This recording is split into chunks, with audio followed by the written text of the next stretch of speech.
마을에 매봉사라 하는 절이 하나 있었습니다.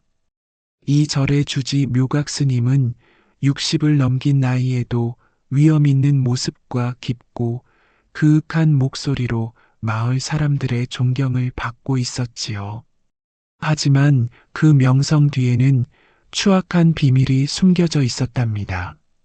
묘각 스님은 겉으로는 자비로운 고승이었지만 실상은 젊고 아름다운 과부들만 보면 눈빛이 달라지는 음흉한 위선자였습니다.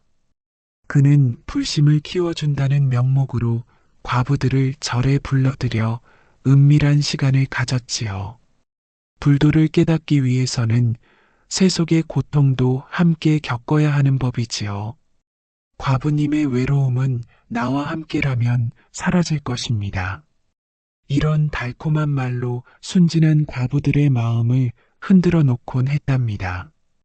그런 매봉사에 초연이라 불리는 젊은 상자가 있었습니다. 본디 이름은 돌쇠였는데 7살에 부모를 여의고 절에 맡겨진 몸이었지요. 잘생기고 영리했지만 묘각 스님은 그를 탐탁지 않게 여겨 하인처럼 부려먹었습니다. 내 놈은 감히 불도를 배울 자격도 없다. 내 운명은 평생 나를 모시는 것이다. 초연이 14살 때였습니다. 하루는 불경을 읽고 싶어 몰래 대웅전에 들어갔다가 묘각 스님에게 발각되었지요. 스님은 분노하여 초연을 소나무 기둥에 묶고 아침까지 매질을 했답니다. 제발 용서해 주십시오, 스승님. 다시는 불경을 보지 않겠습니다. 하지만 묘각 스님의 마음은 돌아서지 않았습니다. 이런 일이 거듭되면서 초연은 마음속에 복수의 씨앗을 키우게 되었지요. 초연이 19이 되었을 때 그는 묘각 스님의 진짜 모습을 알게 되었습니다. 어느 날 밤 차를 가져다 드리다가 방 안에서 들려오는 이상한 소리를 들었던 것이지요. 아이고, 스님, 이러시면 안 됩니다. 방 안에는 묘각 스님과 마을의 젊은 과부가 있었습니다. 스님은 과부를 품에 안고 있었고, 과부는 저항하는 듯 하면서도 그의 손길을 받아들이고 있었지요. 마음을 놓으시게. 이것도 불도의 한방편이니라. 초연은 충격을 받았지만 동시에 이것이 복수할 기회라고 생각했습니다. 그는 이후로 묘각 스님의 행실을 면밀히 관찰하며 그 실체를 파악했지요. 내가 저런 음란한 자에게 매일 시달리고 있다니 언젠가는 그 본 모습을 세상에 알리고 말겠다. 어느 가을날 초연은 절 마당을 쓸다가 뜰의 감나무에 탐스럽게 열린 감을 보았습니다. 그때 그의 머릿속에 묘수가 떠올랐지요. 초연은 묘각 스님에게 찾아가 거짓을 아뢰었습니다. 스승님, 아랫마을에 사는 소씨 과부가 절 뜰의 감을 보고 여쭤보더군요. 주지 스님께서 그 많은 감을 혼자 다 잡수시는 것이냐고 말입니다. 묘각 스님의 눈이 휘둥그레졌습니다. 소씨 과부는 최근에 남편을 여의고 홀로 된 젊은 여인으로 마을에서 소문난 절세미인이었거든요. 오호, 그러하냐? 소씨 과부가 우리 절감을 먹고 싶어 한다고? 네, 그리고 혹시 절에 와서 부처님께 참배할 뜻은 없다고 하더냐고 물어보라 하셨습니다. 그래, 그렇게 하거라. 불심을 키우는 것은 중요한 일이니 말이다. 특히 젊은 과부라면 더더욱 불심이 필요할 테니. 묘각 스님의 눈에는 이미 욕망의 불길이 일렁이고 있었습니다. 초연은 감을 따서 바구니에 담았지만 소씨 과부에게 전하지 않고 자신이 몰래 좋아하는 이웃 마을의 분이에게 가져다 주었답니다. 분이는 윤씨 집안의 둘째 딸로 22의 아리따운 여인이었습니다. 얼굴이 둥글고 눈이 맑았으며 미소가 아름다워 많은 총각들의 마음을 설레게 했지요. 하지만 집안이 가난하여 좋은 혼처를 찾지 못하고 부모님과 함께 살고 있었답니다. 분이야, 내가 절에서 너에게 주려고 감을 가져왔단다. 아마 맛있을 터이니 맛보아라. 분이는 문득 찾아온 초연을 보고 반가워했습니다. 그녀는 초연이 어렸을 때부터 알고 지내던 사이였거든요. 아이고, 초연 오라비. 이 감은 혹시 몰래 가져온 것이 아니요? 걱정 말거라. 주지스님께서 가져가라 하셨다. 그런데 분이야, 혹시 절에 불공 드리러 올 생각 없느냐? 절은 무서워서 못 가겠어요. 주지스님이 젊은 여자들에게 이상한 짓을 한다는 소문도 있거든요. 초연은 이 말을 듣고 귀가 솔깃했습니다. 소문이 여기까지 퍼졌다니 좋은 기회였지요. 그런 소문이 있단 말이냐? 그럼 더욱 조심해야겠구나. 그런데 분이야, 내가 오래전부터 너를 마음에 두고 있었다는 사실을 알고 있느냐? 분이는 얼굴을 붉히며 초연을 바라보았습니다. 그녀도 사실 초연을 몰래 마음에 두고 있었거든요. 스님이 어찌 그런 말씀을, 부처님이 노하실 거예요. 나는 사실 스님이 되고 싶지 않았다. 어린 시절 고아가 되어 어쩔 수 없이 절에 들어갔을 뿐이지. 묘각 스님은 나를 학대하고 불도도 제대로 가르쳐 주지 않았어. 언젠가는 다시 세상에 나가 보통 사람처럼 살고 싶다. 초연의 진심 어린 고백은 분이의 마음을 움직였습니다. 그녀는 초연의 고통스러운 과거에 깊은 연민을 느꼈지요. 오라버니, 정말 힘들었겠네요. 제가 도울 일이 있을까요? 그냥 가끔 이렇게 만나 이야기를 나누는 것만으로도 큰 위로가 된단다. 내가 있어서 행복하구나. 이렇게 두 사람은 날마다 만나기 시작했습니다. 초연은 절에서 훔친 약과며 떡이며 과일을 가져와 분이에게 선물했고, 분이는 초연을 위해 손수 지은 버선이나 두루마기를 선물했지요. 어느 날 초연은 분이를 만나러 갔다가 비를 만났습니다. 두 사람은 급히 분이 집 뒤편에 있는 작은 초가로 들어갔지요. 빗소리가 초가 지붕을 두드리는 가운데 두 사람은 서로를 마주보고 있었습니다. 옷이 다 젖었구나. 춥지 않니? 초연은 분이의 젖은 머리카락을 쓸어 올리며 물었습니다. 괜찮아요, 오라버니. 분이야, 내 너를 향한 마음은 진심이란다. 절에서 나오면 꼭 너와 혼인하고 싶구나. 초연의 고백에 분이는 눈물을 글썽였습니다. 저도 오라버니를 향한 마음이 진실하답니다. 하지만 어떻게 스님과 평민 처녀가, 나는 진짜 스님이 아니란다. 어쩔 수 없이 절에 들어가 그저 살기 위해 머무르고 있을 뿐. 우리의 사랑에는 아무 문제가 없어. 초연은 분이를 살며시 끌어안았습니다. 처음에는 놀란 분이도 초연의 품에서 따뜻함을 느끼며 점점 긴장을 풀었지요. 분이야, 내가 너무 아름다워서 참을 수가 없구나. 초연은 분이의 얼굴을 두 손으로 감싸고 입을 맞추었습니다. 분이는 처음 느끼는 감정에 온몸이 떨렸지만 초연을 밀어내지 않았습니다. 오라버니, 이러면 안 돼요. 누가 볼지도 몰라요. 걱정 말거라. 이 빗소리에 누가 여길 찾아오겠니? 이제 우리 둘만의 시간이란다. 두 사람은 초가 바닥에 놓인 집 위에 함께 누웠습니다. 빗소리는 더욱 거세졌고 초가 안은 두 사람의 열기로 가득했지요. 초연은 조심스럽게 분이와 하나가 되었고 분이는 처음 느끼는 낯선 감정에 몸을 맡겼답니다. 한참 후 두 사람은 서로를 꼭 안은 채 누워 있었습니다. 밖에 비는 그쳤고 저녁 해가 서서히 지고 있었지요. 그날 이후 초연은 계속해서 절의 음식과 물건들을 가져와 분이에게 선물했고 그녀는 그런 초연을 더욱 사랑하게 되었답니다. 며칠 후 초연은 또다시 묘각 스님을 찾아갔습니다. 이번에는 더 큰 계략을 세우기 위해서였지요. 스승님, 지난번에 감을 받은 소씨 과부가 정말 감사하다며 인사를 전해왔습니다. 그러면서 혹시 다음에 제사 지낼 때 떡도 좀 나눠주시면 더없이 고맙겠다고 하더군요. 그리고 절에 한번 참배하러 오고 싶다 하였습니다. 묘각 스님의 눈이 반짝였습니다. 그는 초연의 말이 모두 거짓인 줄도 모르고 기뻐했지요.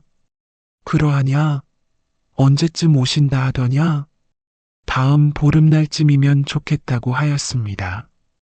해가 서산에 걸릴 무렵에 홀로 오신다고 하더군요. 그렇구나. 좋다. 떡을 준비하고 참배 준비도 잘해야겠구나. 내 방도 깨끗이 정리해 놓아야겠다. 묘각 스님은 흥분을 감추지 못했습니다. 그는 머릿속으로 이미 소씨 과부와의 시간을 상상하고 있었지요. 이튿날 묘각 스님은 특별히 맛있는 떡을 준비했습니다. 쌀을 3번이나 씻어 맷돌에 갈고 꿀과 대추를 넣어 향긋하게 쪄냈지요. 초연은 그 떡을 또다시 분이에게 가져다 주었습니다. 분이야, 이것 좀 보거라. 오늘은 맛있는 떡을 가져왔구나. 고마워요.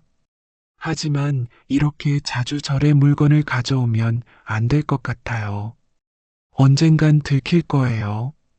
걱정 말거라. 묘각 스님은 요즘 한 여인에게 정신이 팔려 있어서 내가 무엇을 하는지 관심도 없단다. 이렇게 한 달이 지났고 보름날이 다가왔습니다. 묘각 스님은 날이 갈수록 소씨 과부를 만날 생각에 들떠 있었지요. 초연아, 오늘이 그 소씨 과부가 온다는 날이 아니냐? 그렇습니다, 스승님. 오후에 오신다고 했습니다. 응, 그렇구나. 그럼 내 방을 깨끗이 치우고 준비해야겠구나. 향도 피우고 차도 준비해라. 묘각 스님은 흥분된 표정으로 선실로 향했습니다. 이제 그의 방은 마치 신혼방처럼 꾸며져 있었지요. 비단 이불을 깔고 향을 피우고 최고급 차와 과일을 준비했습니다.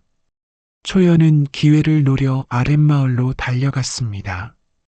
그는 이번에는 진짜 소씨 과부를 찾아갔지요. 소씨 과부는 마을에서 가장 아름다운 여인으로 소문났습니다. 남편이 병으로 세상을 떠난 지 3년이 지났고 28배 나이에 혼자가 된 그녀는 매일 시름에 잠겨 있었지요. 그녀는 피부가 눈처럼 하얗고 눈썹은 버들잎 같았으며 입술은 앵두처럼 붉었답니다. 누구십니까? 소씨 과부가 문을 열었습니다. 안녕하십니까? 저는 매봉사의 상좌 초연이라고 합니다. 부인을 뵙고 싶어서 왔습니다. 스님이 무슨 일로 저를 찾아오셨습니까? 소씨 과부는 초연의 모습에 잠시 놀랐습니다. 스님이라기에는 너무나도 젊고 잘생긴 청년이었기 때문이지요. 초연은 진지한 표정으로 말했습니다. 실은 주지스님에 관한 일로 왔습니다. 주지스님께서 부인을 절에 초대하셨다는데 절대 오시면 안 됩니다. 네, 무슨 말씀이신지 저는 초대받은 적이 없는데요. 주지스님께서는 젊은 과부들을 꿰어 불손한 행동을 하는 분입니다. 이미 여러분이 피해를 입었지요. 제가 그런 일을 더는 두고 볼 수 없어서 부인께 경고하러 왔습니다. 소씨 과부는 놀라움에 입을 다물지 못했습니다. 그녀도 주지스님에 대한 소문을 들은 적이 있었지만 고승의 명성 때문에 믿지 않았던 것이지요. 아이고, 정말 다행이군요. 절에 가자는 이야기를 들은 적은 없지만 누군가 저를 깨웠다면 정말 큰일 날 뻔했네요. 고맙습니다, 스님. 초연은 속으로 웃었습니다. 이제 마지막 계략을 세울 시간이었지요. 부인, 한 가지 부탁을 드려도 될까요? 주지스님을 혼내주는데 도움을 주실 수 있을까요? 어떻게 도와드리면 되죠? 부인의 신발 한 짝만 저에게 주십시오. 나머지는 제가 다 처리하겠습니다. 소씨 과부는 의아했지만 이 젊은 스님이 진심으로 자신을 걱정해 주는 것 같아 신발 한 짝을 내주었습니다. 고맙습니다. 이제 부인은 걱정하지 마시고 계세요. 주지스님이 다시는 여인들을 희롱하지 않도록 제가 교훈을 주겠습니다. 초연은 신발을 들고 서둘러 절로 돌아가려 했습니다. 그러나 그는 돌아가는 길에 다시 한번 소씨 과부의 집을 맴돌았습니다. 그녀의 아름다움에 마음이 끌렸던 것이지요. 그는 한참을 망설이다가 다시 그녀의 집으로 돌아갔습니다. 부인, 실은 한 가지 더 말씀드릴 것이 있어 다시 찾아왔습니다. 소씨 과부는 의아한 표정으로 문을 열어주었습니다. 무슨 일이십니까? 아직 하실 말씀이 남으셨는지요? 초연은 잠시 머뭇거리다가 천천히 말을 꺼냈습니다. 부인께서 주지스님의 음흉한 행실에 대해 들으시고도 놀라지 않으시는 것을 보니 혹시 이미 그런 소문을 들으신 적이 있으신지요? 소씨 과부는 한숨을 내쉬며 고개를 끄덕였습니다. 사실 한 달 전쯤이었습니다. 묘각 스님께서 남편의 제사를 지내주겠다며 저를 절로 초대하셨지요. 저도 처음에는 고마워했습니다만 이웃집 박씨 과부가 몰래 찾아와 경고해 주었습니다. 절대 가지 말라고 말이지요. 그렇군요. 박씨 과부는 묘각 스님에게 그런 일을 당했다고 하더군요. 그 이후로 너무 부끄러워 마을에도 제대로 나오지 못한다고 하던데 지금은 멀리 떠났다고 들었습니다. 초연은 소씨 과부의 말에 분노가 치밀어 올랐습니다. 저도 묘각 스님의 그런 행실을 수년간 지켜봐 왔습니다. 하지만 제가 어린 나이에 절에 들어와 갈 곳이 없어 참고만 있었지요. 소씨 과부는 초연의 슬픔이 깃든 눈빛을 보며 연민을 느꼈습니다. 어머, 스님께서도 많은 어려움이 있으셨군요. 부인, 저는 정말로 중이 되고 싶지 않았습니다. 7살에 부모님을 여의고 굶어 죽을 지경이 되어 절에 들어왔을 뿐입니다. 묘각 스님은 저를 하인처럼 부리며 매일 매질을 했지요. 소씨 과부는 눈시울이 붉어졌습니다. 아이고, 어린 나이에 얼마나 힘드셨겠어요. 가장 견디기 힘들었던 것은 묘각 스님이 밤마다 여인들을 불러들여 추태를 부리는 것을 지켜보는 일이었습니다. 저는 차를 가져다 주고 그 뒤처리까지 해야 했지요. 초연은 잠시 말을 멈추고 소씨 과부를 바라보았습니다. 부인, 저는 부인을 처음 뵐 때부터 다른 분들과는 다르다는 것을 느꼈습니다. 부인의 맑은 눈빛에서 선함을 보았기에 감히 이렇게 진실을 말씀드리는 것입니다. 소씨 과부는 얼굴이 붉어졌습니다. 스님 과찬이십니다. 초연은 조심스럽게 한 걸음 더 다가갔습니다. 부인도 남편을 잃고 많이 힘드셨겠지요. 저는 부모를 잃은 슬픔을, 부인은 남편을 잃은 슬픔을 안고 사는 것이니 어쩌면 우리는 서로의 아픔을 이해할 수 있는 사이가 아닐까요? 소씨 과부는 초연의 말에 마음이 흔들렸습니다. 남편이 세상을 떠난 후 아무와도 마음을 나누지 못했던 그녀에게 초연의 진솔한 이야기는 위로가 되었지요. 정말 가끔은 혼자인 것이 너무나 힘들 때가 있습니다. 밤이 되면 더욱 그렇지요. 초연은 소씨 과부의 눈에 맺힌 눈물을 보며 조심스럽게 그녀의 손등을 어루만졌습니다. 부인, 제가 그 외로움을 덜어드릴 수 있다면 그것이 제가 이 세상에 태어난 이유가 아닐까요? 부처님도 중생의 고통을 덜어주라 하셨으니. 하지만 스님, 이것은 계율을 어기는 일이 진정한 불법은 형식이 아니라 자비와 사랑이라고 생각합니다. 묘각 스님처럼 계율을 지킨다고 하면서 욕망에 사로잡혀 여인들을 농락하는 것보다는 진심으로 한 사람을 아끼고 사랑하는 것이 더 부처님의 가르침에 가깝지 않을까요? 소씨 과부는 초연의 눈을 바라보았습니다. 그의 눈빛은 진실되어 보였고 그의 손길은 따뜻했습니다. 스님의 말씀이 이상하게도 제 마음에 와닿습니다. 하지만 저도 두렵습니다.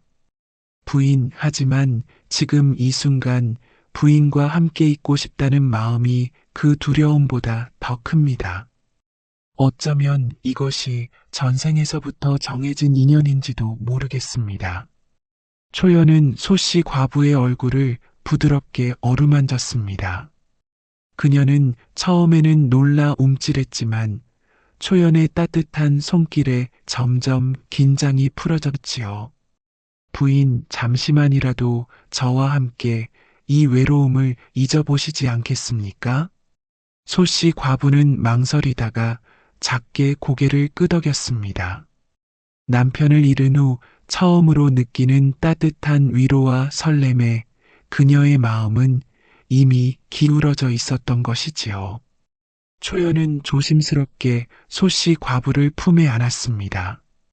그녀도 더 이상 저항하지 않고 초연의 품에 기대었습니다.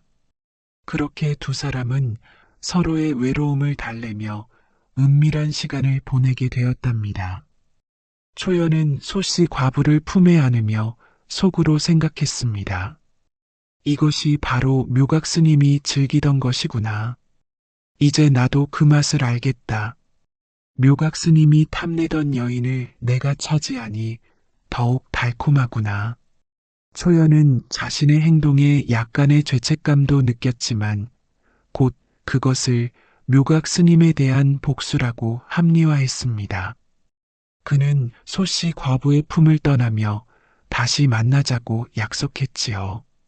내가 묘각 스님의 악행을 막은 후 다시 찾아오겠소. 그때는 더 오래 함께 있을 수 있을 것이오. 소씨 과부는 초연이 떠나는 것을 아쉬워하며 문 앞까지 배웅했습니다. 그녀의 마음은 이미 초연에게 완전히 빼앗겨버린 상태였지요. 초연은 소씨 과부의 신발을 들고 절로 돌아갔습니다. 해가 서산으로 기울 무렵 그는 주지스님의 선실문 앞에 이르렀습니다. 그는 몰래 안을 들여다보았습니다. 묘각 스님은 방을 깨끗이 정돈하고 향을 피우고 있었습니다. 스님의 얼굴에는 기대감과 흥분이 가득했지요. 과부가 오면 먼저 차를 대접하고 함께 불경을 읽자 하고 그러다 자연스럽게 손을 잡고 이불 속으로. 묘각 스님은 혼잣말로 과부를 맞이할 상상을 하고 있었습니다. 초연은 때가 무르익었다고 판단했습니다. 그는 왈칵 문을 열고 소씨 과부의 신발을 방 안으로 던졌습니다. 스승님, 큰일 났습니다. 제가 소씨 과부를 모시고 왔는데 그만 바깥에서 스승님의 말씀을 다 듣고 말았습니다. 묘각 스님은 깜짝 놀라 얼굴이 하얗게 변했습니다. 그는 얼른 일어나 주변을 둘러보았지요. 그렇다면 지금 과부는 어디 있느냐? 초연은 가슴을 쓸어내리는 제스처를 취하며 절망적인 표정을 지었습니다. 그 부인이 크게 놀라 중이 되어 어찌 이런 불순한 생각을 품을 수 있느냐며 소리를 지르고 급히 돌아가 버렸습니다. 이 벗겨진 신발 한 짝만 주워왔습니다. 묘각 스님은 얼굴이 붉게 달아올랐습니다. 그는 신발을 바라보며 망연자실한 표정을 지었지요. 이런 일이구나. 이런 일이 마을에 알려지면 내 체면이 땅에 떨어질 것이다. 어서 쫓아가 그 과부를 데려오라. 내가 사죄하고 오해를 풀어야겠다. 하지만 스승님 늦었습니다. 과부가 마을로 돌아가면서 이 일을 관가에 고발하겠다고 했습니다. 뭐라고? 이를 어쩐단 말이냐? 묘각 스님은 크게 당황했습니다. 관가에 고발되면 절의 명예는 물론 자신의 지위도 잃게 될 것이기 때문이지요. 아이고, 이를 어쩐다. 내 평생 쌓은 명성이 하루아침에 무너지겠구나. 초연은 묘각 스님의 두려워하는 모습을 보며 속으로 기뻐했습니다. 오랫동안 자신을 학대하고 무시했던 스승이 이렇게 무너지는 모습을 보니 통쾌했던 것이지요. 스승님, 어쩌면 관가에 가기 전에 그 과부를 다시 만날 수 있을지도 모릅니다. 제가 나가서 찾아보겠습니다. 그래, 빨리 가거라. 내가 무슨 보상이든 하겠다고 전해라. 돈이든 물건이든 무엇이든 주겠다고. 초연은 다시 마을로 내려갔습니다. 하지만 그는 소씨 과부를 찾아가지 않고 숲속에 숨어 시간을 보냈습니다. 몇 시간 후 그는 다시 절로 돌아와 묘각 스님을 찾았지요. 스승님, 과부를 찾았지만 그녀는 마음을 돌리지 않았습니다. 내일 아침 일찍 관가에 가서 고발할 것이라 합니다. 묘각 스님은 이제 완전히 절망했습니다. 그는 방 안을 서성이다가 갑자기 무릎을 꿇고 불상 앞에 머리를 조아렸습니다. 부처님, 이 죄인을 용서하소서. 제가 잘못했습니다. 불도를 저버리고 욕망에 빠져 큰 죄를 지었습니다. 묘각 스님은 한참을 절하다가 갑자기 일어나 초연을 바라보았습니다. 아이고, 부끄럽고 황망하구나. 내가 어찌 이런 부정한 생각을 품었단 말이냐? 나는 중이 되어 부처님의 가르침을 따르겠다고 맹세했거늘 어찌 여인을 향한 욕망을 품을 수 있었던가? 이 죄 많은 입을 쳐라. 묘각 스님은 자기 자신을 벌하고자 초연에게 자신의 입을 치라고 명했습니다. 초연은 망설임 없이 옆에 있던 목침을 들어 주지스님의 입을 내리쳤지요. 그 바람에 주지스님의 이빨이 모두 부서지고 말았답니다. 스승님, 이를 어쩌면 좋겠습니까? 제가 너무 세게 쳤나이다. 초연은 놀란 척하며 소리쳤지만 속으로는 자신의 계략이 성공한 것에 기뻐했습니다. 내 죄가 너무 크다.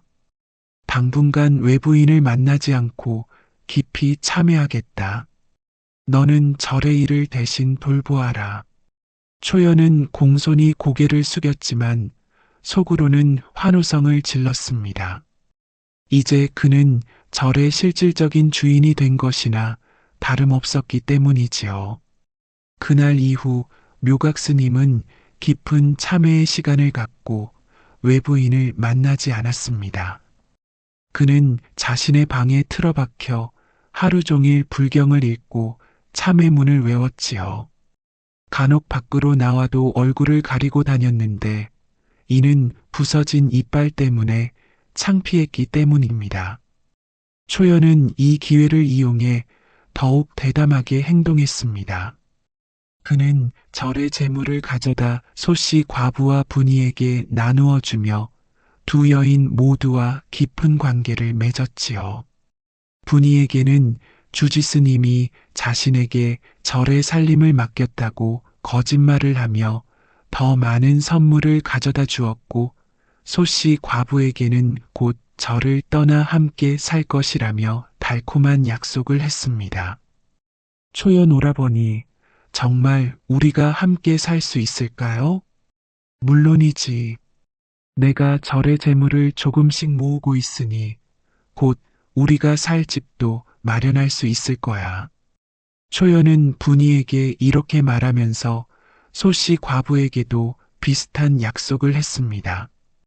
그는 두 여인 모두에게 진심인 척했지만 사실은 그들의 순수한 마음을 이용하여 자신의 욕망을 채우고 있었던 것이지요. 그러나 초연의 행동은 오래가지 못했습니다. 어느 날 분이가 초연의 아이를 가진 것이 밝혀졌고 소씨 과부도 비슷한 상황에 처하게 되었습니다. 분이는 가족들에게 사실을 숨길 수 없어 모든 것을 고백했지요. 아버지, 저 초연 오빠의 아이를 가졌어요. 뭐라고? 절의 스님과 그런 일을, 이게 웬 망측한 소리냐? 분이의 아버지는 분노하여 딸을 매질했고 이 소식은 마을 전체에 빠르게 퍼졌습니다. 한편 소씨 과부도 자신의 상태를 알게 되어 초연을 찾아갔습니다. 초연 스님, 제가 당신의 아이를 가진 것 같아요. 어떻게 해야 할까요? 정말입니까? 그렇다면 더욱 빨리 절을 떠나 함께 살아야겠군요. 초연은 겉으로는 진지한 표정을 지었지만 속으로는 당황하기 시작했습니다. 한 여인에게도 책임을 질 수 없는데 두 여인에게 아이까지 생기다니 정말 큰 일이었지요. 이를 어쩐단 말인가? 둘 다 나와의 아이라니 이렇게 빨리 일이 커질 줄은 몰랐는데 초연이 이렇게 고민하는 사이 마을에는 급속도로 소문이 퍼지기 시작했습니다. 들었나? 매봉사 초연 스님이 윤 씨의 둘째 처녀를 건드렸다는군. 아니, 내가 들은 바로는 소씨 과부와도 정을 통했던데. 세상에 중이 그런 파렴치를 하다니. 그것도 두 여인과 동시에. 요즘 중들이란. 이런 소문들이 돌고 돌아 결국 묘각 스님의 귀에도 들어갔습니다. 묘각 스님이 넉 달간의 참회 끝에 마음을 정화하고 다시 절의 일을 보기 시작했을 때였지요. 주지 스님, 큰일이 났습니다. 어느 날 아침 마을의 이방이 헐레벌떡 절로 찾아왔습니다. 무슨 일이십니까, 이방님? 초연 스님이 마을의 처녀와 과부를 동시에 농락했다는 소문이 자자합니다. 묘각 스님은 차를 마시다가 그만 컵을 떨어뜨리고 말았습니다. 그게 무슨 말씀이십니까? 초연이 두 여인과 관계를 맺었다는 말씀입니까? 어떻게 그런... 이방은 고개를 끄덕이며 말을 이었습니다. 그뿐만이 아닙니다. 윤 씨의 둘째 처녀와 소 씨 과부 모두 초연 스님의 아이를 가졌다고 합니다. 더욱 충격적인 것은 마을 사람들이 가져온 증거였습니다. 이방이 보자기를 펼치자 그 안에는 절의 물건들이 가득했지요. 이것은 윤 씨의 둘째 처녀 집에서 발견된 것들입니다. 보십시오. 절의 떡시루 약과 통, 심지어 부처님께 올리는 공양 그릇까지. 묘각 스님의 얼굴이 점점 붉어졌습니다. 그리고 이것은 소씨 과부의 집에서 나온 것들입니다. 절의 비단 보자기, 향로, 그리고 스님께서 아끼시던 경전까지 있었습니다. 이것은 초연이 절의 재물을 훔쳐 여인들에게 주었다는 명백한 증거였습니다. 묘각 스님은 분노로 온몸을 부들부들 떨었습니다. 당장 초연을 불러오라. 잠시 후 초연이 태연한 표정으로 법당에 들어섰습니다. 하지만 그의 눈빛에는 불안이 서려 있었지요. 스승님 부르셨습니까? 묘각 스님은 눈에 독을 띤 채 초연을 노려보았습니다. 이놈, 내가 감히 불가의 귀한 몸으로 이런 부도덕한 짓을 저질렀단 말이냐? 그것도 두 여인에게. 초연은 처음에는 당황한 듯 눈을 크게 뜨고 부인하려 했습니다. 스승님, 이게 무슨 말씀이십니까? 제가 무슨 잘못을... 아직도 거짓말을 하려느냐? 여기 증거가 산더미처럼 쌓여 있는데. 묘각 스님이 절의 물건들을 가리키자 초연의 얼굴에서 혈색이 사라졌습니다. 하지만 이미 모든 증거가 드러난 상황에서 더 이상 숨길 수 없다는 것을 깨달은 초연은 갑자기 태도를 바꾸어 도리어 당당하게 맞섰습니다. 그래요, 제가 했습니다. 하지만 스승님이야말로 오랫동안 젊은 과부들을 유혹하지 않으셨습니까? 저는 그저 스승님의 행동을 배워 따랐을 뿐입니다. 초연의 반격에 묘각 스님은 잠시 말이 막혔습니다. 게다가 스승님은 저를 어릴 때부터 학대하고 괴롭혔습니다. 매일 몽둥이로 때리고 굶기고 추운 겨울에도 밖에서 자게 하셨죠. 이것은 그에 대한 응보라고 할 수 있지 않습니까?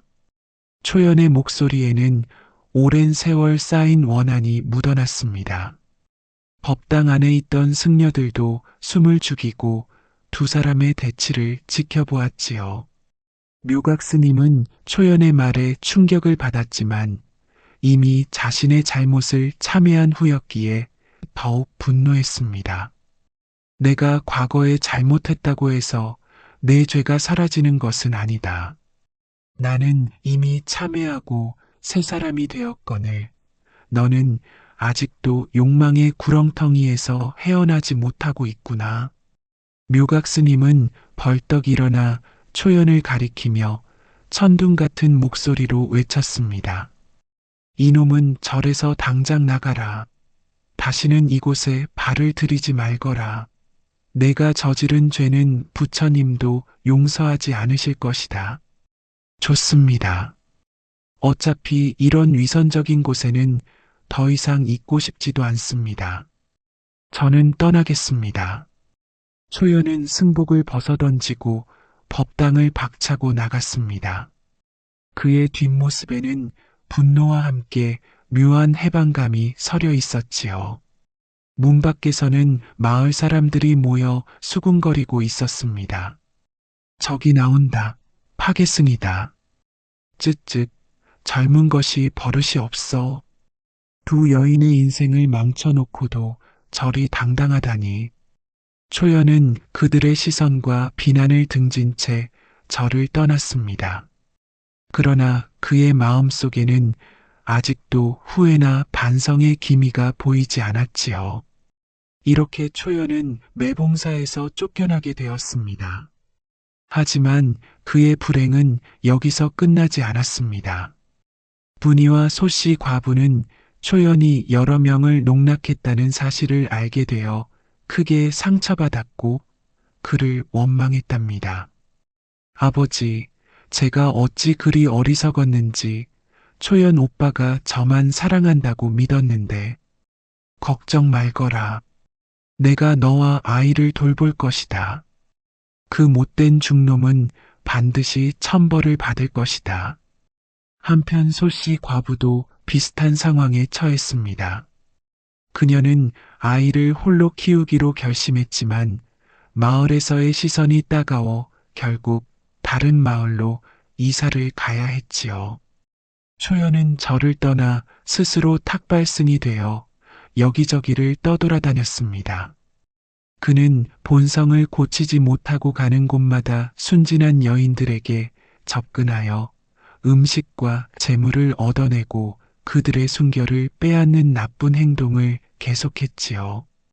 나는 불도를 깊이 수행하여 세상의 이치를 깨달은 스님이라오. 나와 함께라면 복을 받을 것이다. 이런 말로 여인들을 속이고 다니던 초연은 결국 한 마을에서 현장을 들키게 되었고 분노한 마을 사람들에게 붙잡혀 관가에 끌려가게 되었습니다. 그는 중형을 선고받고 평생 감옥에서 지내야 했지요. 초연이 붙잡힌 것은 그가 세 번째 여인을 농락하려다 발각된 때였습니다. 충청도 어느 작은 마을에서 새로 이주해온 홀몸인 척하며 가난한 과부에게 접근한 것이었지요. 나는 고행을 위해 여기저기 떠도는 수행승이라오. 부인의 선한 마음을 보고 잠시 머물게 해달라 청하는 것이오. 하지만 그 마을 사람들은 이미 초연의 소문을 들어 알고 있었습니다. 매봉사에서 쫓겨난 파괴승이라는 소문이 이미 여러 마을에 퍼져 있었던 것이지요. 저놈이 바로 여자들을 농락하고 다니는 그 악독한 중이로구나.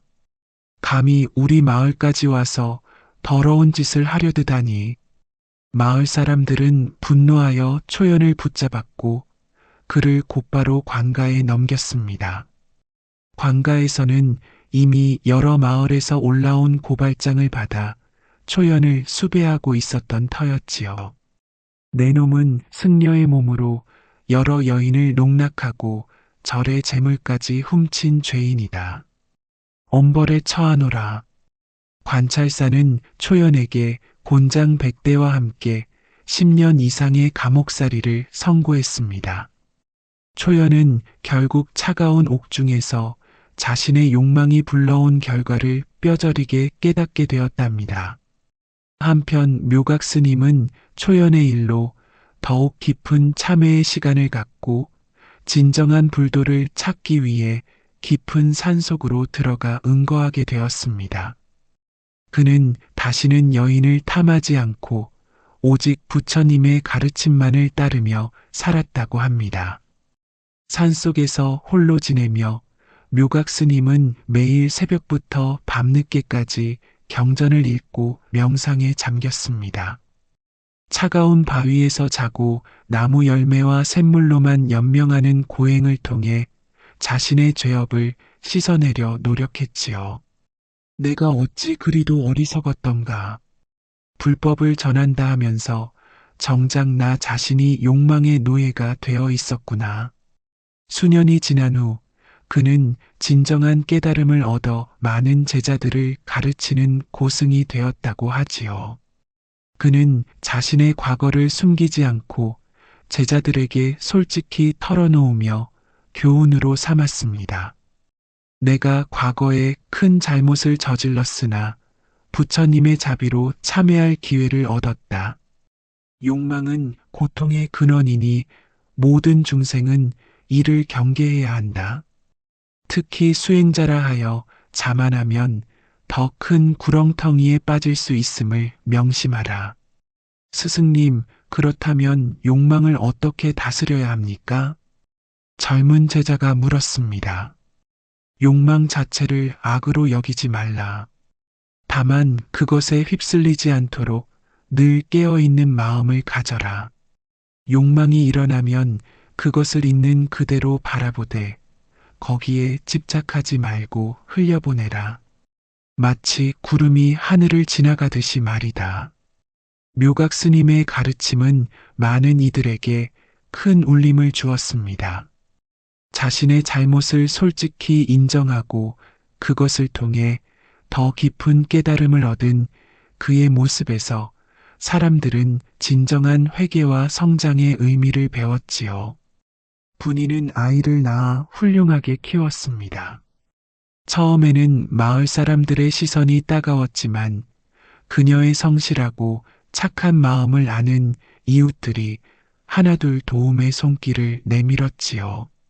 아이가 자라자 분이는 그에게 아버지에 대한 이야기를 숨기지 않고 들려주었습니다.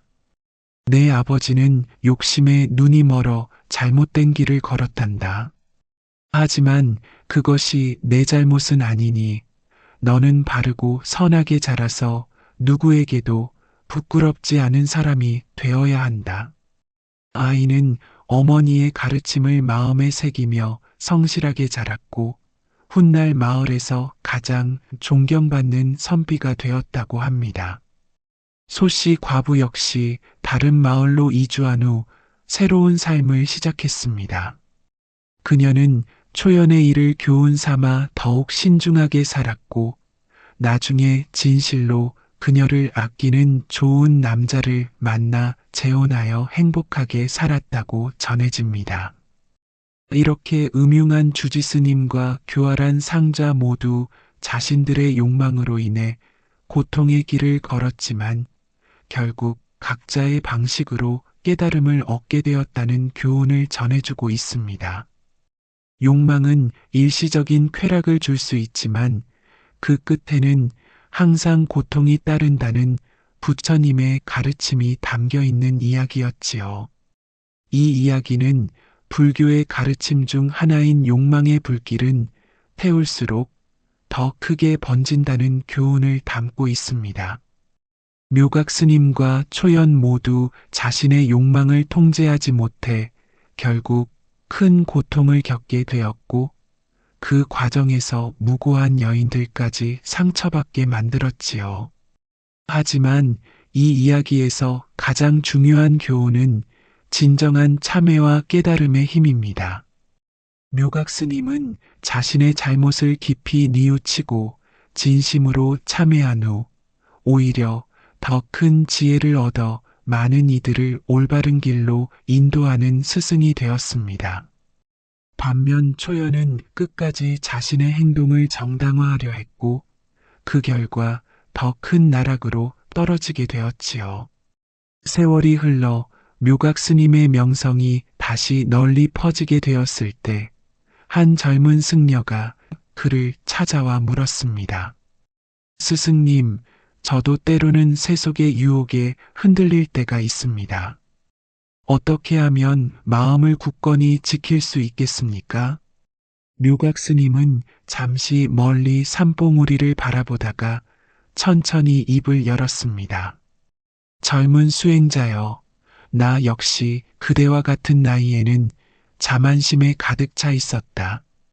내가 고승이고 남들보다 깨달음이 높다고 여겼지. 하지만 그것이야말로 가장 큰 무명이었음을 뒤늦게 깨달았노라. 그렇다면 어떻게 해야 합니까? 무엇보다 겸손한 마음을 잃지 말라. 아무리 높은 경지에 이르렀다 해도 우리는 여전히 수행 중인 몸이다. 매일 아침 일어날 때마다 오늘도 새로 배우는 마음으로 하루를 시작하거라. 그리고 유혹이 다가올 때는 도망치려 하지 말고 정면으로 바라보되 거기에 휩쓸리지는 말라. 묘각 스님의 가르침을 들은 젊은 승려는 깊이 감사의 인사를 드렸습니다. 그는 스승의 솔직한 고백과 깊은 지혜에 크게 감동받았지요. 한편 감옥에서 긴 세월을 보낸 초연도 마침내 자신의 잘못을 깨닫게 되었습니다. 차가운 감옥에서 지내며 과거를 돌아보는 시간이 많아지면서 그는 자신이 얼마나 많은 사람들에게 상처를 주었는지 뼈저리게 느꼈습니다. 내가 복수한다는 명목으로 저지른 일들이 결국 나를 이 지경으로 만들었구나. 분이와 소씨 과부, 그리고 내가 속인 모든 여인들에게 얼마나 큰 고통을 안겨주었던가. 감옥에서 만난 다른 죄수들과 이야기를 나누며 초연은 점차 자신의 삶을 돌아보게 되었습니다. 특히 자신과 비슷한 처지에서 절에 들어왔지만 묵묵히 수행에만 전념한 다른 승려의 이야기를 들으며 깊은 반성에 빠졌지요. 나도 어린 시절 부모를 잃고 절에 맡겨졌소. 주지스님이 나를 미워하여 온갖 고생을 시켰지만 나는 그것을 수행의 과정이라 여기고 참았소. 원한을 품기보다는 더욱 열심히 불경을 외우고 마음을 닦았지요. 그 승려는 결국 자신만의 작은 암자를 짓고 평생 조용히 수행하며 마을 사람들에게 존경받는 스님이 되었다고 했습니다. 그분과 나의 차이는 무엇이었을까? 같은 시련을 겪었는데 왜 나는 복수심에 사로잡혔고 그분은 그것을 극복할 수 있었을까? 초연은 감옥에서 보내는 긴 밤 동안 이런 생각들과 씨름했습니다. 그리고 마침내 깨달았지요. 자신이 선택한 복수의 길이 결국 자신을 더 큰 고통으로 이끌었다는 것을 말입니다. 10여 년의 감옥살이를 마치고 세상에 나온 초연은 완전히 다른 사람이 되어 있었습니다. 그는 더 이상 젊고 잘생긴 청년이 아니라 세월의 무게가 고스란히 드러난 중년 남자였지요. 하지만 그의 눈빛에는 과거에 없던 진정한 깨달음의 빛이 서려 있었습니다. 초연은 조용한 산골 마을에 정착하여 나무꾼으로 살아가기 시작했습니다. 그는 다시는 승려의 옷을 입지 않았고 평범한 농부나 나무꾼들과 다를 바 없이 성실하게 일하며 살았지요. 마을 사람들은 처음에는 그의 정체를 모르고 지냈지만 시간이 지나면서 그가 보여주는 진실한 모습에 조금씩 마음을 열었습니다. 초연은 남몰래 어려운 이웃을 도왔고 아이들에게는 글을 가르쳐 주었으며 늙은 노인들의 일손을 거들어 주었습니다. 저 사람 참 이상해. 말수는 적지만 마음씨가 그렇게 따뜻할 수가 없어. 그러게 말이야. 품삯을 제대로 받지도 않으면서 누구든지 도와주잖아. 어느 날 마을에 큰 홍수가 났을 때 초연은 자신의 목숨을 걸고 물에 빠진 아이를 구해냈습니다. 그 일로 마을 사람들은 그를 진정한 영웅으로 여기게 되었지요. 구해진 아이의 어머니가 초연에게 물었습니다. 은희님, 어떻게 그런 용기를 내실 수 있었나요? 그 급한 물살에 뛰어드시다니. 초연은 잠시 망설이다가 조용히 대답했습니다. 제가 과거에 많은 잘못을 저질렀습니다. 그 죄업을 조금이라도 갚고 싶은 마음뿐이었습니다. 그의 진솔한 고백을 들은 마을 사람들은 더욱 그를 존경하게 되었습니다.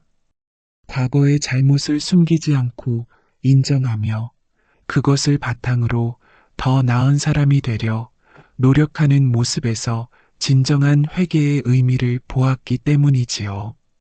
한편 분이는 아들을 훌륭하게 키워냈습니다. 그 아이는 자라서 과거 시험에 급제하여 벼슬을 하게 되었고 어머니의 고생을 보상이라도 하듯 효성이 지극했습니다. 분이는 아들에게 아버지에 대한 이야기를 모두 들려주었지만 그 아이는 어머니를 원망하기보다는 오히려 더욱 감사하게 여겼지요. 어머니, 아버지가 어떤 사람이었든 상관없습니다. 저를 이렇게 훌륭하게 키워주신 어머니가 제게는 가장 소중한 분입니다. 아들의 말에 분이는 눈물을 글썽였습니다. 그녀는 비록 힘든 시절을 보냈지만 그 모든 시련이 자신을 더 강하고 지혜로운 사람으로 만들어 주었다고 생각했습니다. 소씨 과부 역시 새로운 남편과 함께 행복한 가정을 꾸렸습니다. 그녀의 두 번째 남편은 그녀의 과거를 모두 알고 있었지만 그것 때문에 그녀를 사랑하는 마음이 줄어들지는 않았지요. 오히려 시련을 겪고도 굴복하지 않은 그녀의 강인함에 더욱 감동했습니다. 당신이 겪은 아픔이 당신을 더욱 아름다운 사람으로 만들었소. 나는 그런 당신을 사랑하오. 남편의 진심 어린 말에 소씨 과부는 비로소 마음의 상처를 완전히 치유할 수 있었습니다. 세월이 흘러 묘각 스님이 입적할 때가 되었습니다.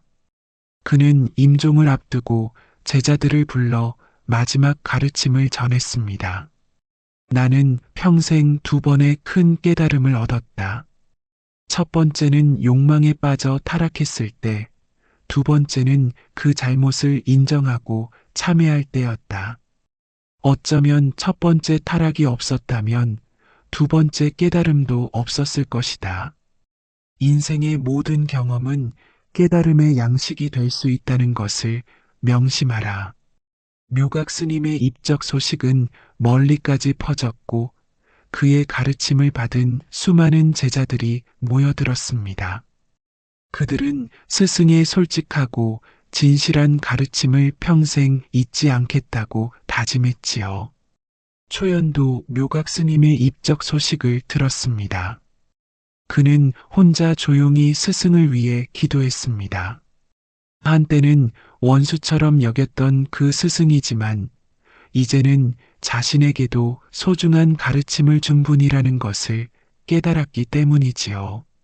스승님, 이제야 당신의 마지막 가르침을 이해합니다.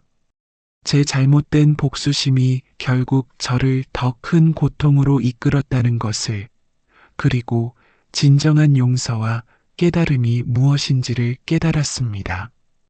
초연은 평생 그 산골 마을에서 조용히 살다가 세상을 떠났습니다. 마을 사람들은 그를 착한 나무꾼 할아버지로 기억했고 그가 남긴 선행들은 오랫동안 마을에서 회자되었습니다.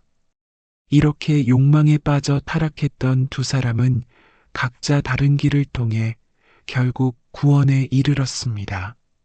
묘각 스님은 빠른 참회와 깨달음을 통해, 초연은 긴 고난과 반성을 통해 말이지요. 이 이야기가 우리에게 전하는 교훈은 명확합니다. 욕망 자체가 악은 아니지만 그것에 지배당하면 자신과 타인에게 큰 상처를 줄 수 있다는 것입니다. 하지만 그보다 더 중요한 것은 잘못을 저질렀을 때 그것을 인정하고 진심으로 뉘우치는 마음입니다.